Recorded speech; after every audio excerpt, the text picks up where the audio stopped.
श्रीराम. श्री समर्थांच्या मनोबोधातला 5वा श्लोक आपण बघणार आहोत.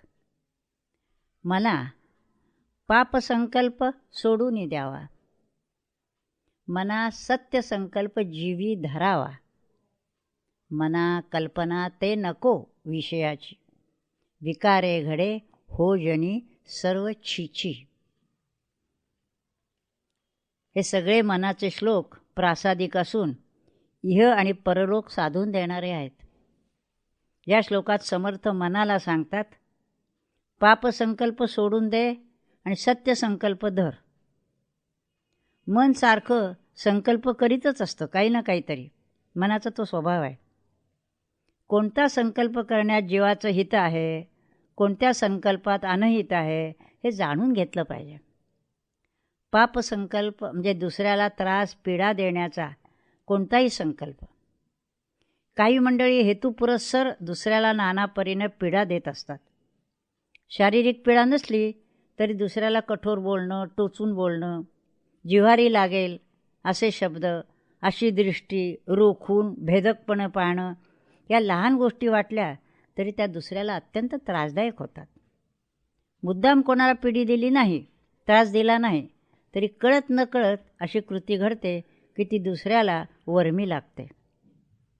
किती काळ गेला तरी ते मर्मभेदक बोलणं, ती दृष्टी विसरली जात नाही. ज्ञानेश्वर महाराजांनी ज्ञानेश्वरी ज्ञान अज्ञानाची लक्षणं सांगताना अत्यंत बारकाईनं ह्याचं वर्णन केलेलं आहे. समर्थांच्या दासबोधातही बऱ्याच सूचना केलेल्या आहेत.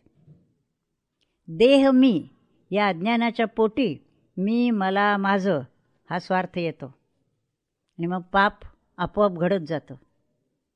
पाप संकल्प सोडायचा असेल तर प्रयत्नपूर्वक सत्य संकल्प धरायला पाहिजे. सत्य संकल्प म्हणजे आत्मा परमात्मा या संबंधीचा संकल्प. मन सत्य संकल्प करू लागले की पाप संकल्प हळूहळू कमी व्हायला लागतात. दुष्ट विचार चांगल्या विचारानं घालवायचे. पापकर्म कमी करायचं तर पुण्यकर्माकडे जागरूकपणे लक्ष पुरवलं पाहिजे. दुसऱ्याला पीडा न देणं ही नकारात्मक बाजू झाली, पण त्या उलट आपण दुसऱ्याला आनंद कसा देऊ शकू हे कटाक्षानं पाहायला पाहिजे. प्रत्येक कृतीमागचा हेतू महत्त्वाचा आहे. कोणत्या हेतूने आपण काय करतो ते पाहायला पाहिजे. परमार्थात कृतीपेक्षा हेतूला महत्त्व आहे. अणुरेणूत राम भरून आहे असं म्हणत असताना आपण व्यवहारात कसे वागतो पहा बरं. जड चेतन प्रत्येक वस्तूत राम आहे याचं भान राहतं का ते पाहावं.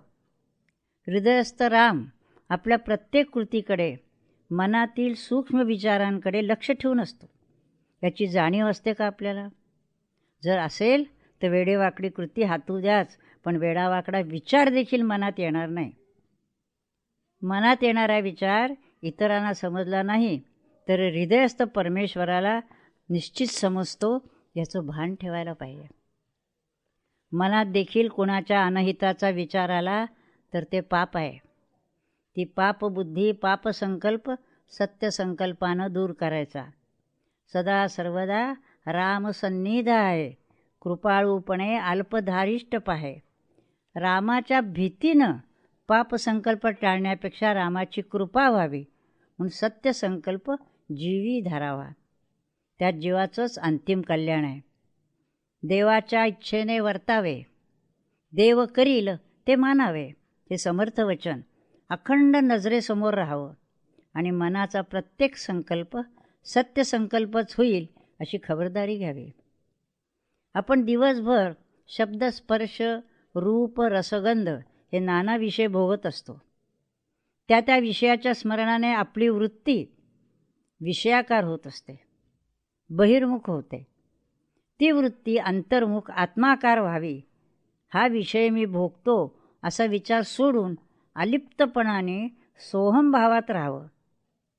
ज्या अधिष्ठानावर हा देह चालतो, बोलतो, त्या अधिष्ठानाकडे लक्ष असावं. ज्याच्यासाठी आपण जीवनभर कष्ट केले तो पंचमहाभूतात्मक देह अंतकाळी नाश पावणार आहे हे लक्षात आलं नाही आणि सतत विषयामागे धावण्यात जीवन गेलं तर जगात आपली छितू होते, हे ध्यानी असावं. हरि ओम तत्सत. श्रीराम.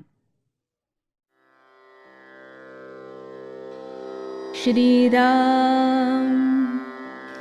मना पाप संकल्प सोडून द्यावा, मना सत्य संकल्प जीवी धरावा. मना कल्पना ते नको विषयांची, विकारे घडे हो जनी सर्वचीची. श्रीराम.